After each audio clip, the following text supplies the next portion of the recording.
Ito ni Mayor Baste Duterte tungkol sa kalagayan ni Tatay Digong sa The Hague, Netherlands. Medyo nakakabahala, nakakalungkot itong ganitong balita. Kaya tuloy lang po natin ang pagdarasal sa ating minamahal na Tatay Digong. Ito. Mahina na po ang kalagayan ng aking ama. Sana maabutan pa namin siya ngayong Pasko. Ito nga ang pag-usapan natin ngayon mga ka-reaction ng PPC. Medyo malungkot ho itong balita natin dahil nga sa kabastusan nitong admin ni Marcos Jr. Ganyan ho yung nangyayari sa ating Tatay Digong. Nakita naman ho natin kung paano ho niya mahalin yung taong bayan, paano ho sa magserbisyo sa mga Pilipino. Makikita ho natin dito kay Tatay Digong na isa ho siyang national hero ng ating bansa. Bakit ho natin nasabi national hero? Isipin nyo ho mga kabita, si Tatay Digong lamang ho yung nag-iisang lumaban ho sa Coca-Cola. Ang isang taong lumaban sa mga kriminal. Ang taong nagmahal sa kanya mga kapwa at sinilangan. Si Tatay Digong lamang ho yung totoong nagserbisyo ng tapat, may pagmamahal sa mga Pilipino. Yan ho ang ating bayani. Pero ano hong ginawa nitong Marcos Jr. na ito mga kapatid? Ang ginawa ho niya, para pagtakpan itong kabalbalan ng asawa niyang si Lisa Aranesa, para pagtakpan itong kabalbalan na ginawa ng kanyang asawang si Lisa Araneta, mga kapatid, dinala ho nila sa ICC si Tatay Digong. Kahit na ho, 2019 pa lamang ho tayo, wala na dyan sa ICC. Kumalas na ho si Tatay Digong. Noong ilang taon pa lamang ho mga kapatid. Pero dahil nga wala ho itong si Marcos Jr. dahil nga weak leader ho siya, takot ho siyang nandyan si Tatay Digong. Dahil nga pag nandyan si Tatay Digong mga kapatid, lalabanan niya ho itong si Marcos Jr. Magtatawag ho siya ng people power. Pero tingnan nyo mga kapatid, takot na takot itong si Marcos Jr. kay Tatay Digong. Kaya ngayon mga kapatid, pinagkanuluho nila, tinapon sa ICC itong si Tatay Digong na kinadasmaya at kinagalit ng milyong-milyong sumusuporta, nagmamahal dyan kay Tatay Digong. Kaya mga kapatid, yung ginawa ho nilang yan kay Tatay Digong, hindi makakalimutan ng mga milyong-milyong Pilipino na sumusuporta sa ating Pangulo, sa ating former president. Yung kawalang-hiyaan ho ni Marcos Jr., mga kapatid. Hanggang impyerno ho, dadalhin niya ho yan. Dadalhin niya ho yan. Isipin niyo ho, mismong si Mayor Bastina nagsasabi na sana abutan pa namin ng Pasko itong si Tatay Digong. Napakasakit ho niyan mga kapatid na maririnig mo ho yan sa mismong anak niya. Dahil sa pinakita ho na itong si Mayor Baste mga kapatid, mahina na ho talaga si Tatay Digong. Kaya itong ICC mga kapatid, kinakarma na ho yung mga judges. Kaya unti-unti din ho silang, alam nyo na, aarestuhin na Russia dahil nga ho mga kapatid, nilabag ho nila yung constitution nila na isipin nyo wala naman hong pulis sundalo dyan sa ICC Netherlands. Ang lakas ho ng loob nilang bigyan ng arrest warrant itong si President Vladimir Putin. Ngayon mga kapatid, pumubuelta pati ho ang Amerika, galit na galit dyan sa ICC. Mismong si Donald Trump, alam na bastos ho yung ginagawa nilang yan. Hindi ho katanggap-tanggap. Kaya ngayon, yung mga ari-arian ho nila, mga bank accounts, cards, kung ano-ano mga kapatid, pinipris na ho. Pinris ng Russia, kaya itong mga ICC, matinding karma ho, yun sinasapit nila ngayon. Hinihintay na lang ho natin, di ba, itong mapres na nga itong ari-arian ng mga judges ng ICC. Hinihintay naman natin, mga kapatid, kung kailan ho nila mapapauwi si Tatay Digong. Dahil mga kapatid, sa kabastusan ho ng kanilang ugali, sa kabastusan ho ng kanilang pag-uugali, ngayon, kinakarma ho sila. Kasunod na ho niyan si Marcos Jr. Si Marcos Jr. na ho yung hinihintay nating makarma, pati ho lahat ng kanyang mga alipores na nagnanakaw sa gobyerno. Si Martin Luther King, si Lisa Araneta, si Sandro Marcos, lahat ho ng mga sangkot dyan sa kabalbalan, kaanimalan ho nilang ginagawa sa ating gobyerno. Lalong-lalo na ho sa mga Duterte, pilit ho nilang nilalapastangan. Pilit ho nilang nilalapastangan ng mga Duterte na hanggang ngayon hindi ho nila mapabagsak si BP Sara. Bakit ho nila gustong pabagsakin yan? Dahil mga kapatid, by the year 2028, oras na lumuklok na ito si BP Sara, yayariin ho lahat ni BP Sara yan. Lilinisin niya yung gobyerno ni Marcos Jr. na sobrang daming ninanakaw. Itong confidential funds ng 125 million, hindi ho nila tigil-tigilan. Hindi ho nila tinitigilan. Pero yung confidential funds ni Bangag, 4.5 billion pesos.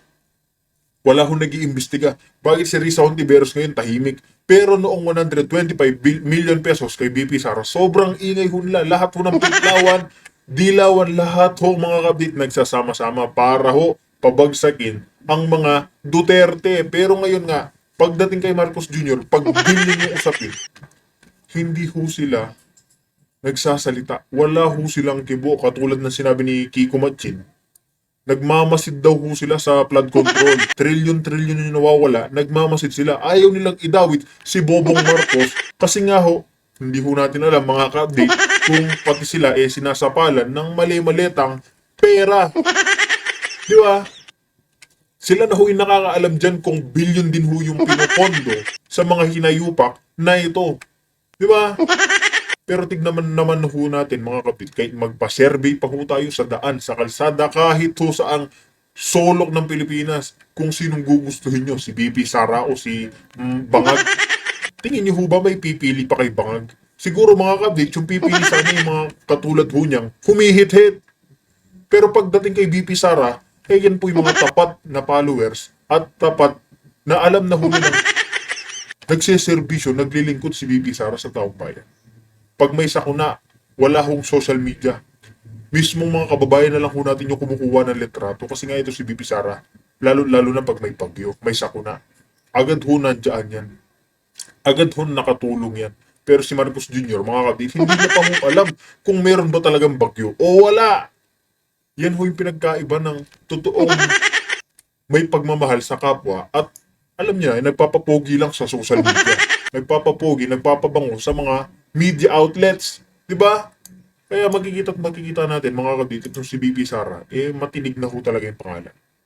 Malaman na ho, hindi na ho kailangan mangampanya niyan para manalo sa presidential election. Kahit itapat nyo pa ho si Risa Hontiveros, itapat nyo ho si Lenny Lugaw, wala hong tatalo dyan. Kahit si Trililing, pagsabay-sabay pa ho sila, wala na hong tatalo dyan mga ka-update.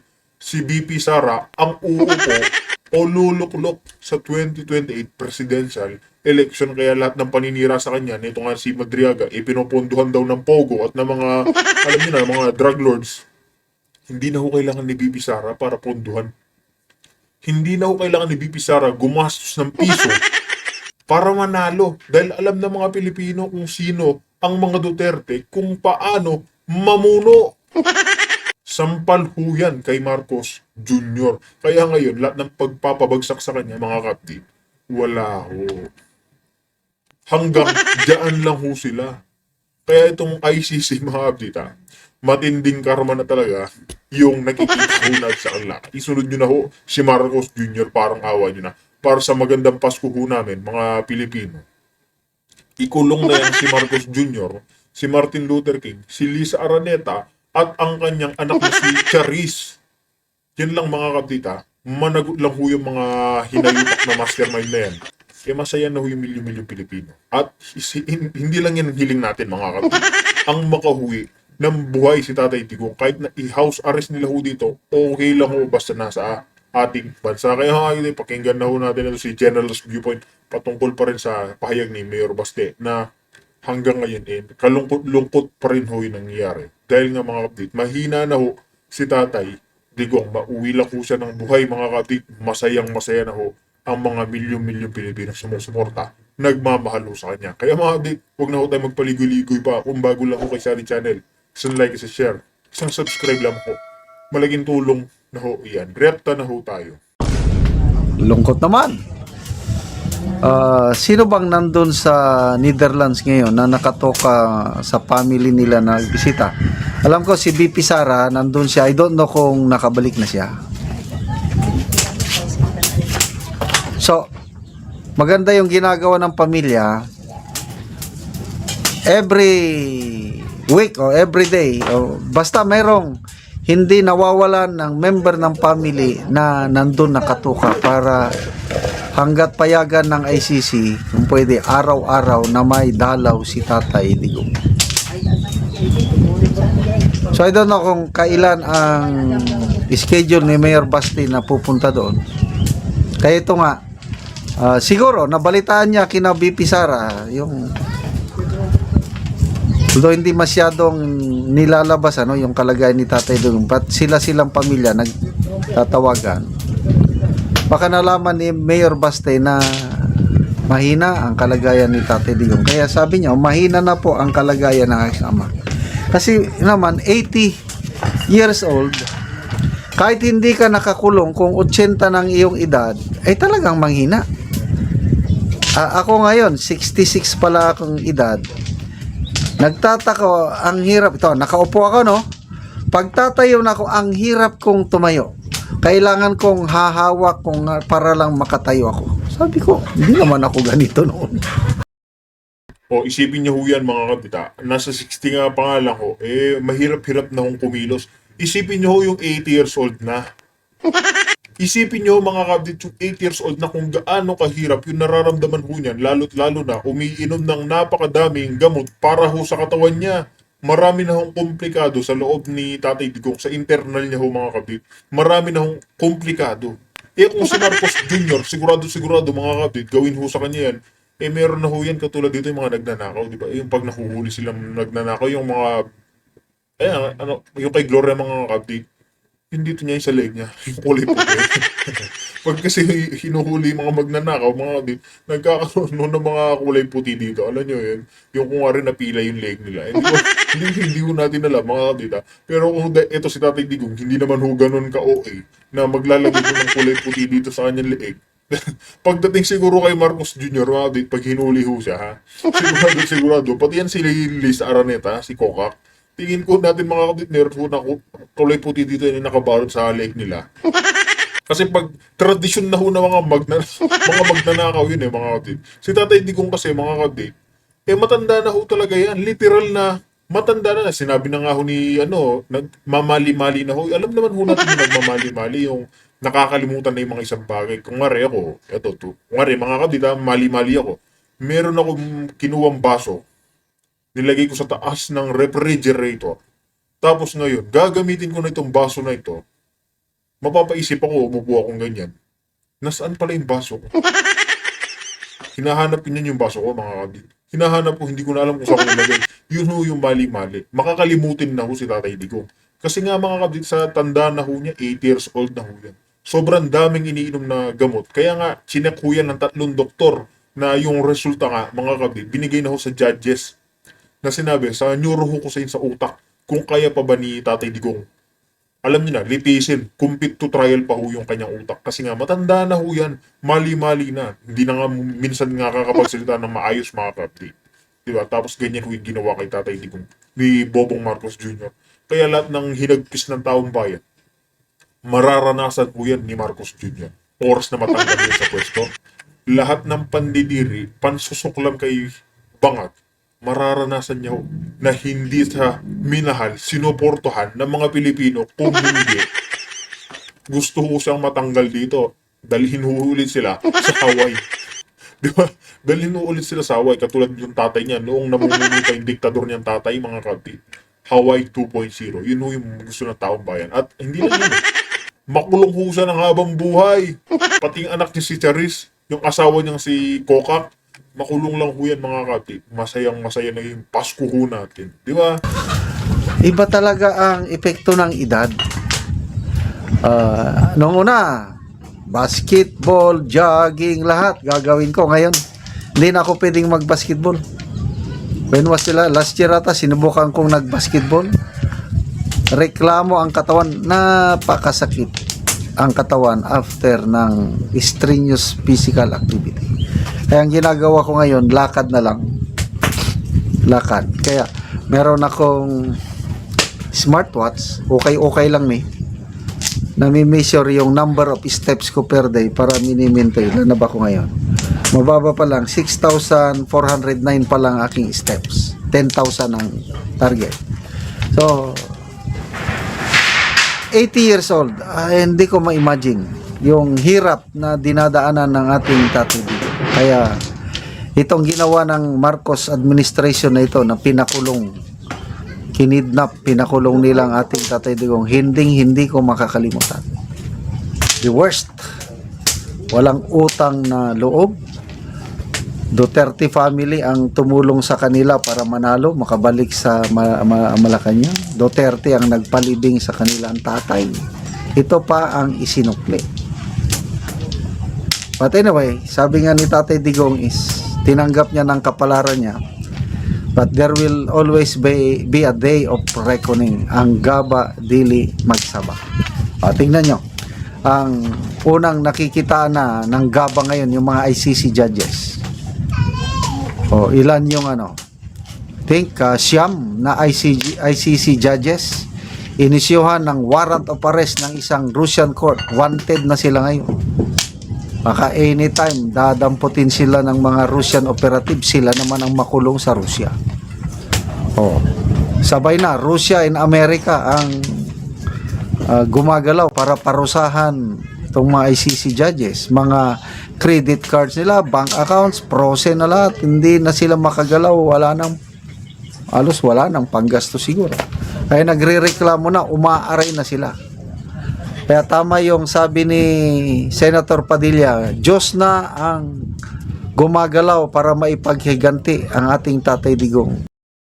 Ayan, isa pa ho itong mensahe nga ni Senator Robin, mga kapatid, na makapangyarihan at hindi ho natutulog ang Diyos. Lahat ho ng panalangin ng ating mga kababayan na milyon-milyong Pilipino na nagmamahal, sumusuporta kay Tatay Digong, matindi hong karma ang aabutin ng admin ni Marcos Jr. Lahat ho ng kawalang hiyan ho nilang ginagawa sa atin, sa Tatay Digong, at sa mga pagnanakaw ho nila dyan sa gobyerno, meron hong kasusuklian yan. Bilugo ang mundo, mga kapatid. Bilugo ang mga mundo. Sabihin ho natin ngayon, si Marcos Jr. nasa ibabaw.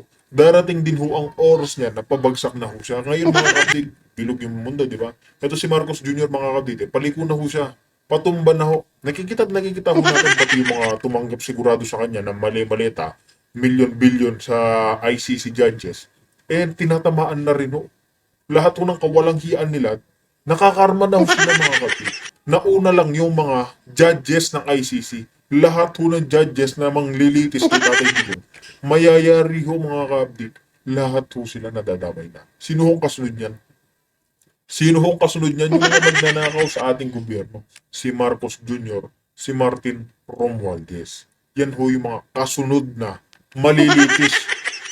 Malilitis ho sa Panginoong Diyos. Di ba? Nakikita na natin, mga kapatid, na maganda na itong paparating na araw. Maayos na ho, mga kapatid. Maayos na kasi nga, unti-unti na ho sila bumabagsak. Di ba? Importante, makita lang natin makulong si Marcos Jr., si Tambaloslos, okay na ho ang Pasko natin. Di ba? Kaya ngayon, gigil sila kay Saldico, mga kapatid. Bakit ho? Kasi nga nilalantad ni Saldico lahat ng nalalaman. Lahat ho na sikreto ni Marcos Jr., lahat ho ng kanilang matinding sindikato dyan sa gobyerno, sinisiwalat ni Saldico. Yan ho yung alas nila. Kaso, yung alas ho nila nakatakas. Ngayon, mga kabit, yung alas ho nila, wala na. Hindi na ho nila mamatahan. May intelligence funds ho sila, pero hindi ho nila gamitin. Kasi nga ho, binubulsa nila. Yung mga yan, ninanakaw din ho nila. Wala hong patawad yung admin ni Marcos Jr. Kaya hanggang ngayon, hindi ho nilang madagip-dagip itong si Saldico. Kaya mas okay na ho yan na huwag na muna hong madagip itong si Saldico dahil ilalantad niya ho lahat yung matinding sindikato ni Bangag. Yung natanggap niyang injustice. So yun, ICC judges, gagabaan na. Dito sa Pilipinas, yung mga nag-group effort, yung mga gumawa ng hindi maganda sa ating tatay, siguro ngayon, hindi pa masyadong nagmamanifest, but hintayin natin, sabi ng Diyos, vengeance is mine. Sa kanyang paghiganti. Kaya kapit lang tayo, tiis lang tayo, magkaisa tayo pagdarasal para sa kalagayan ng ating minamahal na Tatay Digong. Everyday sa akin, walang paltos. Kasama siya sa hindi ko close si Tatay Digong, ha. Hindi ko pa siya na-meet whatsoever, kahit anong member ng Duterte family, hindi ko pa na-meet. Kaya lang, ramdam ko yung good governance nila, ramdam ko yung magandang ginawa nila sa Davao, si Tatay Digong sa buong Pilipinas, ramdam ko yung pagmamahal niya sa taong bayan. Kaya ito ako ngayon. organic, hindi na kailangang bayaran. Noon, may lumabas na listahan, kasama ko, destabilizer daw ako. Ano pa yun? Binabayaran, ang financier daw namin, si BP Sara. Sino pa? Si Chavit Singson. No way! Voluntaryo itong ginagawa kong pagpapahayag ng suporta sa mga Duterte, lalo na sa ating Tatay Digong. Dalangin ko na may lakas ng katawan pa siya, physical, mental, psychological, emotional, and spiritual. Dalangin ko, positive thinking lang, makakauwi ng buhay ang Tatay Digong by 2028. Masaksihan niya ang pag-upo ng isa na namang Duterte. Ayan mga katita, ayan lang ho yung matinding panalangin din ho natin na si Tatay Digong makauwi no, ng buhay sa ating bansa. Okay lang ho yung house arrest kasi meron ho tayong jurisdiction, meron ho tayong Korte Suprema, meron ho tayo niyan. Pero hindi ho natin nagagamit na maayos dahil nga bigla ho nilipad ni bangag si Tatay Digong. Meron ho tayong sariling jurisdiction, nakakalimutan ho ba ni bangag yan? Pero dahil nangangailangan ho ng pondo itong ICC, mga kapatid, tinanggap po nila si Tatay Digong kahit wala akong arrest warrant sa kanya. Di ba? Ito naman sinasabi lang mapanira, ha? Ginagawa pa lang financier si BP Sara, si Manong Chabi, hindi lang ho matanggap na mga makakaliwa dyan para siraan yung mga katulad ho ni General's Viewpoint na financier si BP Sara.